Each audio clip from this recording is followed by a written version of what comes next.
From the outside, Pinewood Springs looked like the quintessential American suburb. Identical mailboxes, well-tended lawns, winding sidewalks, and broad, tree-lined streets. Visitors often remarked on the neatness and charm of the neighborhood, with its picket fences and cheerful front gardens. Yet behind the manicured hedges, a silent web of HOA rules and neighborly power plays stretched across every block. At the heart of Pinewood Springs' HOA drama stood Lucinda Ashford, though nearly everyone, especially those who clashed with her, referred to her by the not-so-flattering nickname Karen.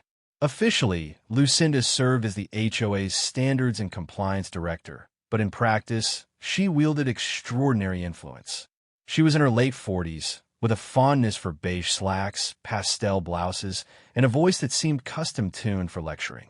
Few dared to challenge her. Over the years, Lucinda, Karen, had imposed fines on homeowners for having the wrong shade of holiday lights, or for letting a basketball hoop linger too long in a driveway. She took pride in her vigilant enforcement, always citing property values and community harmony as justification. But in truth, many saw her as a busybody, always itching to scold or control others. She thrived on conflict, particularly if it let her assert moral or aesthetic superiority. Meanwhile, parents in the neighborhood tried to keep their kids' play as discreet as possible. A few had slipped up, letting scooters rattle too late in the evening or chalk scribbles taint the sidewalks, but mostly they endured Karen's meddling with resigned sighs.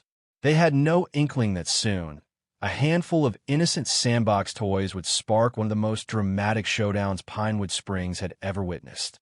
On a gentle, sloping corner lot near the center of Pinewood Springs lived Josh and Megan Turner, parents of two lively children, Ella, age 6, and Charlie, age 4. In their backyard, beneath the shade of a grand old oak, they'd placed a small but beloved sandbox. The kids spent hours digging tunnels, shaping castles, and burying plastic dinosaurs. The yard abutted an empty lot that served as a communal green space, meaning the Turners' fence line bordered a patch of HOA-owned grass. Other children from the block often dropped by to play. On sunny afternoons, a gaggle of kids would gather, toting bright plastic pails, shovels, and figurines. Laughter and squeals rang out as they made up stories about knights, princesses, or pirates in the sand. In principle, the shared laughter should have signaled a thriving, family-friendly community. But one neighbor, a middle-aged woman who'd moved in 3 houses down, found the joyful noise grating. This woman was none other than Karen. She often stood on her side of the fence, arms folded, glaring at the kids whenever their volume rose above a hushed murmur. The children, lost in play, didn't notice her scowl at first. The Turners did, however, and worried what meddling might follow. One summer evening, just as the sun dipped low, Karen decided she'd had enough of the squeals echoing near her property line. She marched to the fence separating the Turners' backyard from the communal lot. There, she witnessed the kids adding water to the sandbox, making mud pies. In the soft twilight, a few of them shrieked with delight, oblivious to her piercing stare. Karen rapped on the fence with a knuckle, startling everyone. "Excuse me," she snapped. "You children need to quiet down. This is unacceptable noise pollution." The kids paused, wide-eyed. Ella stammered, "Sorry." They resumed at a lower volume. Megan Turner, stepping outside to see the commotion, offered a polite wave and an apology. Yet Karen's glare didn't soften. She demanded the children wrap up for the evening. To avoid conflict, Megan complied, ushering them indoors sooner than planned. Over the following weeks, Karen's dissatisfaction grew. She insisted the Turners keep their sandbox under control and complained that plastic toy shovels and buckets left lying around the yard were an eyesore. She even cited a vague HOA rule about excessive clutter visible from public or communal areas. The Turners, trying to stay on good terms, promised to stow the toys neatly after each play session, though they found the complaint petty. Yet in Karen's mind, the children's joyful sandbox gatherings were a nuisance. She believed the yard should remain immaculate, free of bright plastic and loud squeals. The laughter from that corner lot grated on her nerves daily. And so, in her self-righteous way, she hatched a scheme to shut down the Sandbox chaos, once and for all. A warm Saturday arrived, with parents and kids scattered across the neighborhood, running errands or enjoying their day. Ella and Charlie had left their Sandbox toys out after a morning play session, planning to return to them later. But while no one was watching, Karen crept around the fence line. Spotting the bright plastic items, shovels, pails, small trucks, an assortment of figurines, she slipped into the yard, gathered them up, and spirited them away in a large tote bag. When the Turner kids returned that afternoon, they discovered an empty Sandbox. Their favorite toys gone. Ella ran to her mom in tears. Megan and Josh searched high and low, convinced the kids must have stashed them somewhere else. But no, every last piece of plastic was missing. Confusion turned to shock when a neighbor quietly mentioned seeing Karen leaving the Turner's yard, carrying something. Suspicion flared. At first, Josh thought it inconceivable that Karen would steal the toys. But when he marched over to Karen's house and politely asked if she'd seen them, she responded with a smug, "Well, they were left in plain sight, cluttering the communal view. I've safely removed them from the yard to keep the area tidy. You can retrieve them once you've paid the associated fine for repeated infractions." Fine? Infractions? Josh was flabbergasted. "You can't just take our children's property. That's theft." Karen sniffed. "It's not theft if the items violate HOA standards in a shared line of sight. I'm storing them in my shed until the matter is resolved. If you have an issue, raise it at the next HOA meeting." Stunned and angry, Josh walked away. The children sobbed upon learning that Karen had locked their toys in her shed. Megan tried to comfort them, promising to get the items back soon. Yet a knot of dread formed in her stomach. She knew Karen's reputation for manipulative rule interpretation. Indeed, the Turners soon received an email from the HOA Standards and Compliance Director itemizing a fine. The reason: Sandbox clutter left visible from communal property. The cost: $75. Payment demanded within 10 days, or the confiscated items would be disposed of. This overstepped every boundary Megan and Josh had ever encountered. The gloves were off. News of Karen's brazen toy grab spread like wildfire through Pinewood Springs. Other parents were horrified. If Karen could seize the Turner's items under pretext of clutter, what was stopping her from invading another yard? A wave of indignation rippled across the block. People whispered about how Karen had gone too far this time. At an impromptu gathering on the Turner's porch, a small group of neighbors vented their anger. Marcia Hall, mother of twin toddlers, recounted how Karen once scolded her for letting a toddler pool remain out overnight. Devin and Lucy Clark, parents to a boisterous 5-year-old, fumed at how Karen's petty complaints had forced them to move a trampoline. The list of her meddling was extensive, but no one expected outright confiscation. "This is a new level of controlling," said Lucy, shaking her head. "Stealing kids' toys, like she's the queen of the neighborhood. Maybe we can reason with the HOA board," Megan said uncertainly. But they all knew Karen practically dominated that board. She was adept at quoting bylaws out of context, intimidating members into compliance. A direct appeal might fail unless a majority of residents publicly oppose her. Parents felt the urgent need for a bold, unified stand. Letting Karen get away with such tyranny set a dangerous precedent. They began brainstorming ways to push back. Yet no one quite knew how to handle a neighbor so brazen that she'd snatch children's playthings. A protest sign? Petitions? Complaints to the city? Each idea seemed uncertain. Then, in a moment of frustration, Devin half joked, "What if we just filled her yard with toys? See how she likes clutter." People laughed nervously at first, but seeds of an outrageous plan took root that night. If Karen insisted that kids' playthings were unacceptable clutter, what if they gave her more clutter than she could handle? Over the next few days, hush-hush conversations among fed-up parents turned Devin's offhand joke into a real strategy. They'd gather an enormous collection of toys, everything from giant inflatable slides and plush figures to plastic rocking horses and mini playhouses. Then, under cover of darkness, they placed them all on Karen's front lawn and driveway.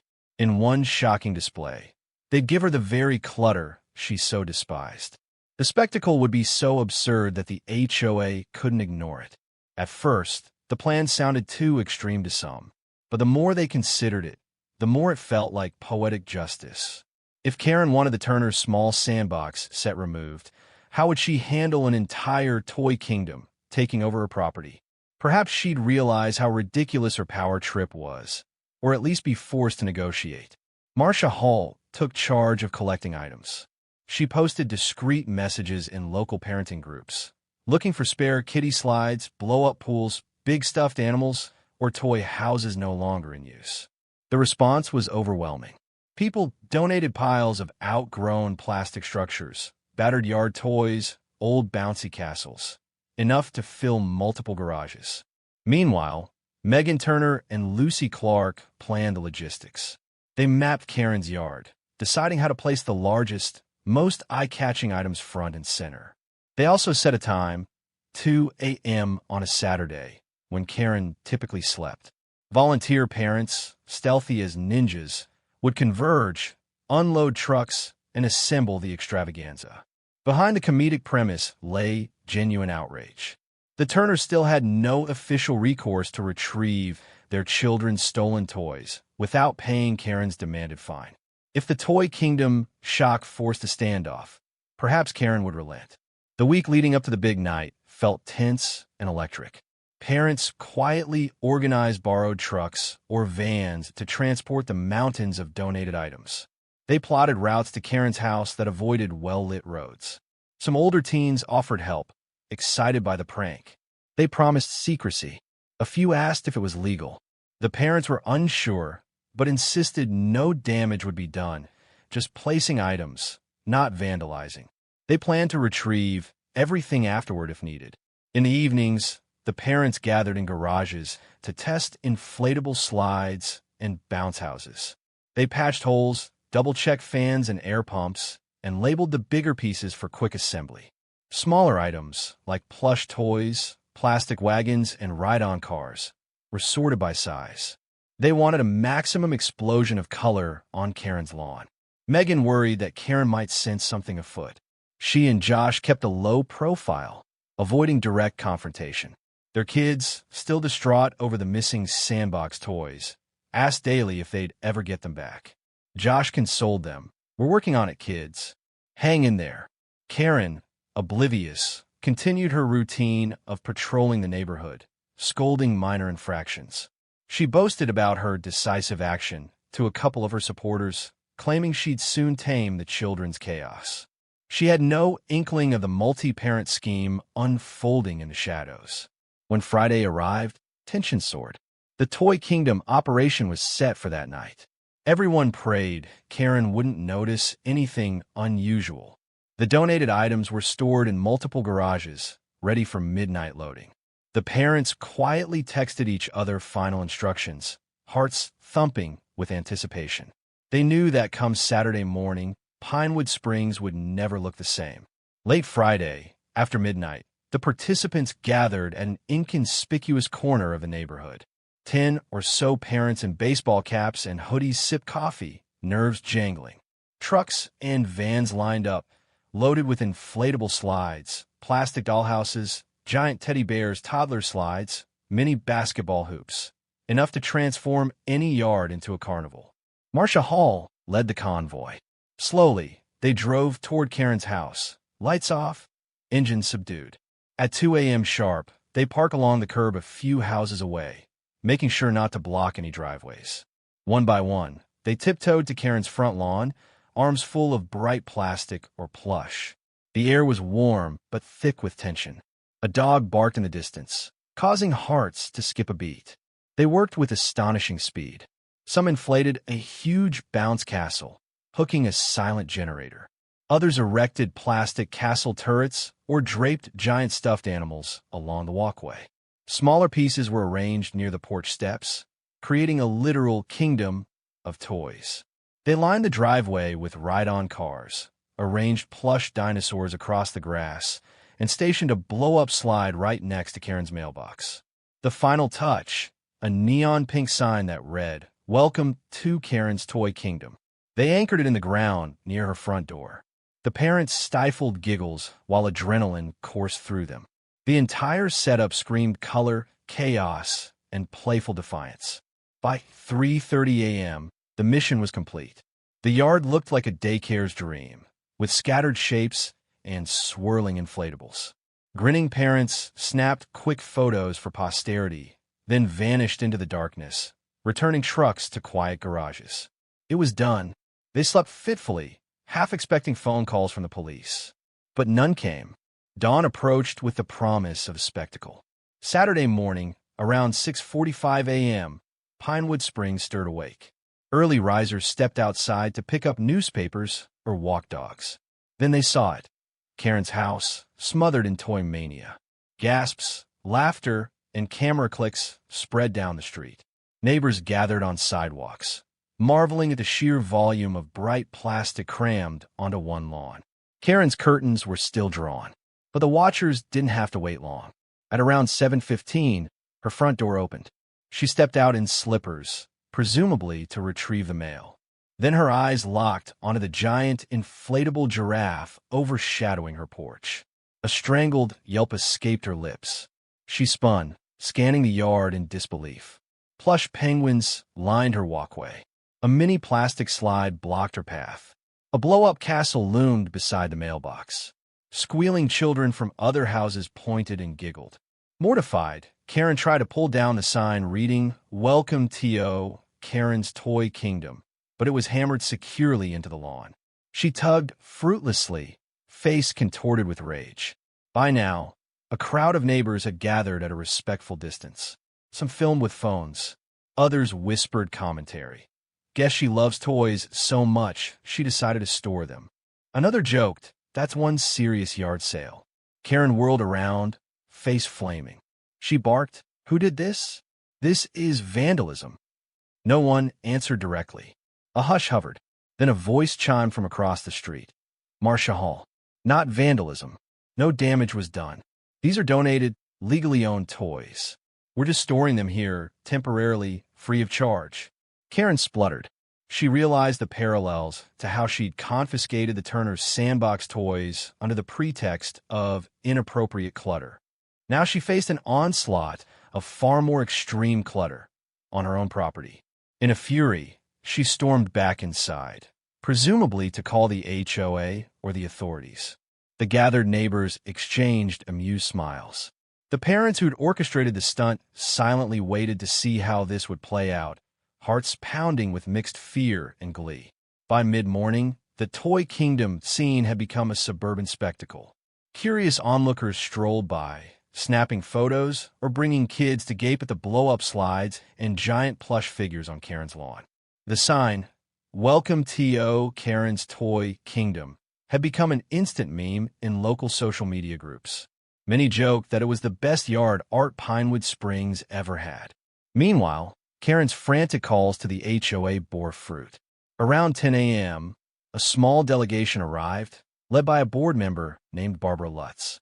She, accompanied by two other members, stepped out of a car and stared wide-eyed at the toy-filled yard. Karen rushed out to greet them, voice trembling with outrage. "I demand immediate removal of this travesty," she screeched. "It's humiliating, it's illegal, she flailed for words.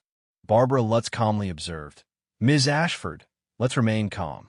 We need to understand the situation. Are these items causing damage, or are they simply placed on your lawn?" Karen fumed. "They're defacing my property. They must be removed.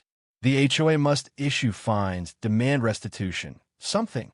Barbara exchanged glances with her fellow board members. They sighed. Technically, if no permanent alteration was made and no property is destroyed, it might not fall under vandalism. This is akin to placing personal property on your lawn, something the HOA typically doesn't regulate unless it's a hazard or blocks common areas. But it's unauthorized, Karen insisted. Barbara coughed, averting her gaze. "Well, Ms. Ashford, you yourself confiscated items from the Turner's yard under the rationale that they were in a shared line of sight. This is similar, except reversed. The question is, are these items truly damaging your property, or just unsightly?" Karen's face reddened. They're an eyesore and nuisance. This is sabotage. Another board member, who'd heard gossip about Karen's fiasco with the Turner's toys, mumbled, "We might treat it the same way you treated the Turner's Sandbox toys. If it's just a matter of excessive clutter, maybe a fine or a forced removal. But let's be consistent." They cast a meaningful look at Karen. The subtext was clear. If she used an obscure rule to seize kids' toys, the same rule could apply to her own yard full of clutter. Karen stood speechless, outmaneuvered by her own tactics. She realized the board's patience for her high-handedness was thin. Meanwhile, the crowd of neighbors watched, stifling chuckles. The entire scene had become a carnival of Karen's hypocrisy. She had no easy path to demand immediate removal without acknowledging her wrongdoing in confiscating the Sandbox toys. As the day wore on, Karen's frustration grew. The blow-up slides loomed in her yard, swaying in the breeze. Children passing by asked if they could play, further embarrassing her. She glared at them, snapping, "This isn't an amusement park." The kids scurried away. Realizing the standoff couldn't last, Karen arranged a quick meeting in her living room with the HOA board members to figure out a solution. The Turners, Marcia Hall, and Lucy Clark also attended, representing the parents. Karen demanded immediate removal of all items. The parents, in turn, insisted she return the stolen Sandbox toys and drop her ridiculous fine. A tense debate ensued. Karen repeated that the Turners had violated HOA standards by leaving toys visible. Megan Turner retorted that her children's personal property was stolen from inside their backyard, not from public space. Marcia hammered the point that Karen's meltdown over Sandbox clutter led to this bigger clutter on her own lawn. If she truly believed in fair play, she'd release the toys she'd confiscated. The HOA board members hovered uncomfortably, trying to maintain neutrality. But they recognized the parents' stance made sense. Ultimately, Barbara Lutz proposed a compromise. Karen would unlock her shed and return the Sandbox toys immediately, with no fines imposed. The Turners would store or cover their Sandbox toys after play, ensuring minimal visibility, a courtesy they'd already tried to provide. The parents would remove the Toy Kingdom from Karen's yard within 24 hours, restoring her property to its prior state. The HOA would revise guidelines to clarify that occasional toy usage in private backyards didn't violate communal clutter rules, thus preventing future abuses of the bylaw. Karen balked but saw no alternative. The spectacle on her lawn had turned her into a neighborhood laughingstock, and she had lost the board's sympathy. Reluctantly, she agreed. With the handshake sealed, the parents exhaled in relief. Their rebellious ploy had succeeded. The stolen Sandbox items would be freed, no extortion fee required. The children would finally get their beloved toys back. By late afternoon, Karen, face pinched, led Josh Turner to her backyard shed. With a rusty key, she unlocked the heavy padlock. Inside, stacked in a corner, lay the plastic shovels, pails, trucks, and figurines. Ella's beloved yellow bulldozer, Charlie's red bucket, the small dinosaur set. The colorful stash looked pitiful under the dim light. Josh thanked Karen curtly and carried the items out in a box. He couldn't help feeling a jolt of anger that she had stashed them away for over a week. But at least the fiasco was concluding. His kids would be overjoyed. That evening, the Turners brought the toys home, letting Ella and Charlie rummage through them excitedly. "My Dino," Charlie squealed, hugging the plastic T-Rex. Ella danced around with her truck. Megan, tears of relief in her eyes, marveled at how a small bin of molded plastic could carry such emotional weight. The parents felt a surge of gratitude toward their neighbors, who had fought so hard for this outcome. As per the agreement, they carefully stored the toys in a deck box after playtime, leaving minimal items in the Sandbox. It was a small concession for peace. Meanwhile, in Karen's front yard, some parents quietly disassembled the blow-up slides, took down the plush animals, and packed up the plastic houses. By nightfall, the Toy Kingdom was mostly gone, returning the lawn to its prior neatness. A few items left behind, like a stuffed giraffe, were collected the following morning. Still, a faint outline from the big, "Welcome to Karen's Toy Kingdom" sign remained imprinted in the grass, a silent reminder of the spectacle that had forced Karen's hand. With the immediate crisis over, Pinewood Springs settled into a cautious calm. Karen, though humiliated, tried to salvage her image by issuing a brief HOA notice about amicable resolution of the Sandbox clutter matter. She avoided mentioning the Toy Kingdom fiasco altogether. Residents, however, remembered every detail. The story spread in local chatter, with jokes about how to decorate a yard Karen style. Some even posted memes referencing the giant inflatables. The Turners resumed normal life, letting their kids enjoy the sandbox, but stowing toys when done. They occasionally saw Karen peeking from behind her curtains. She no longer marched over or banged on the fence with demands. The parents suspected she was waiting for a chance to reassert control in some other domain. But for now, she lay low, licking her wounds from the PR disaster. Meanwhile, the sense of community among the family soared. The Toy Kingdom operation had forged new friendships, a camaraderie built on shared defiance. People realized they weren't helpless before Karen's bullying if they stood together. The HOA, spurred by Barbara Lutz, began drafting clearer guidelines about children's play items in backyards, ensuring that no future official could abuse vague language. Of course, tension still simmered. Karen's loyal allies, fellow homeowners who disliked the kid chaos, grumbled that the Turners had gotten away with it, reinforcing bad behavior. But they were a small minority. Most folks, relieved to see Karen's tyranny challenged, quietly cheered the outcome. Over the following month, the HOA board underwent subtle changes. Encouraged by the Toy Kingdom fiasco, more residents attended meetings, demanding transparency and fairness. They pointed out how Karen's controlling attitude had sown discord. Barbara Lutz, who once deferred to Karen, now found herself championing more inclusive policies. Another board member, sympathetic to families, proposed an amendment, Children's Recreational Clause, clarifying that items used for normal child play in private yards were not subject to the same restrictions as permanent structures. Karen tried to push back, citing visual uniformity and property value, but she lacked her old influence. The board, weary of negative publicity, voted to adopt the new clause. Freed from petty interference, families felt more confident letting kids enjoy their yards. The Turners placed a small sign near the sandbox. "Play is welcome here." No one objected. Meanwhile, Karen's official role as Standards and Compliance Director was quietly reevaluated. The board decided to rotate positions, limiting any single individual's authority. Karen was reassigned to a lesser role, focusing on landscaping guidelines. The shift was symbolic. The queen of petty fines had been dethroned. She bristled at the demotion but remained outwardly composed. Her resentment simmered below the surface, occasionally flaring in passive-aggressive remarks about lax standards or childish neighborhoods. But the broader community no longer cowered under her glare. The wind had changed direction in Pinewood Springs. Despite the lesser role, Karen refused to fully concede. She bided her time, scanning the updated bylaw drafts for loopholes she might exploit. She fixated on a clause about exterior yard structures requiring approval. Could she reclassify large sandboxes or certain toys as semi-permanent structures? She tested the notion in private to a couple of her old allies, but got lukewarm responses.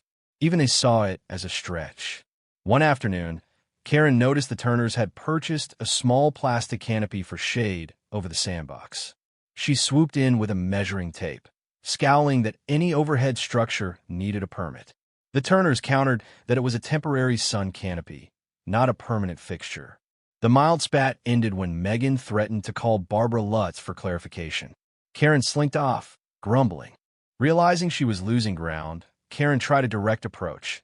She filed a complaint with the city code enforcement about unapproved structures in backyards. A city inspector came out, looked at the modest canopy and small sandbox, rolled his eyes, and declared them well within code. He left with a shrug, perplexed by the pettiness. Another dead end for Karen. Stymied, she retreated further. Some neighbors hoped she might learn humility, perhaps even apologize for the stolen toys. That never happened.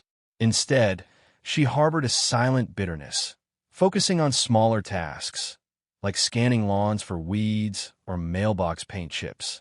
But none of that overshadowed the new unity among families, nor erased the memory of the Toy Kingdom stunt. In a sense, the fiasco had awakened Pinewood Springs to the power of collective resistance.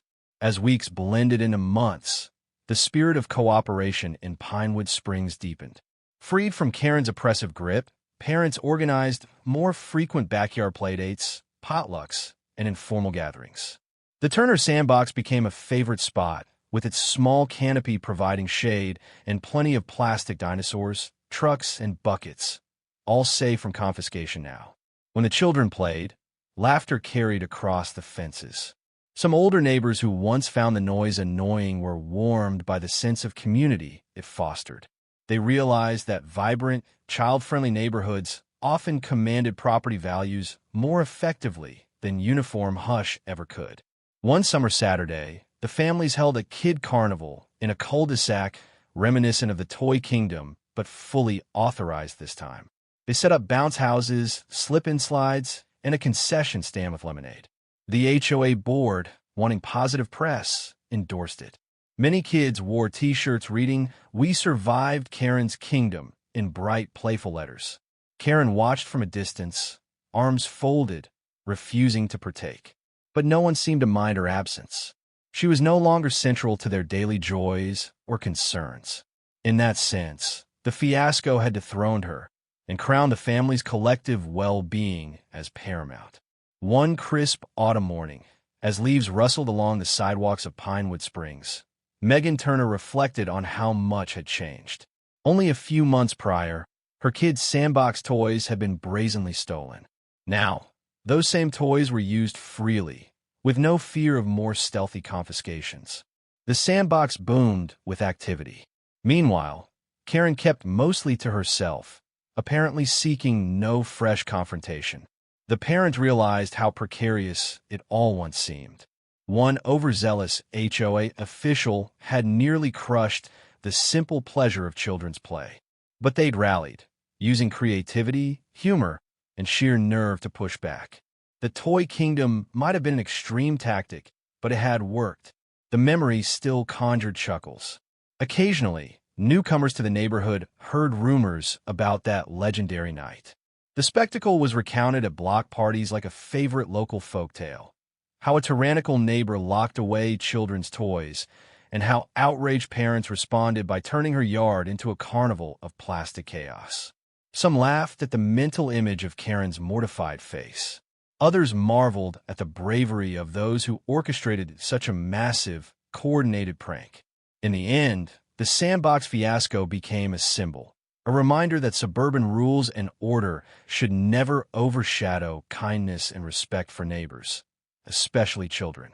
The Turners preserved a single plastic castle piece from the Toy Kingdom, displaying it in their backyard as a conversation starter. They told visitors, "This is from the time we all stood together against unfairness." Karen, for her part, never admitted wrongdoing. Yet she had learned that her neighbors were neither powerless nor afraid to push back. Whenever she felt the urge to reassert her old ways, the memory of hundreds of donated toys covering her lawn served as a powerful deterrent. And thus, Pinewood Springs carried on, with children's laughter echoing through the yards, bright Sandbox toys shimmering in the afternoon sun, and the once omnipotent Karen left with fewer ways to stifle that joy. The whimsical kingdom of toys might be gone from her lawn, but its spirit remained, etched into the hearts of every parent and child who refused to let intimidation steal their playtime again.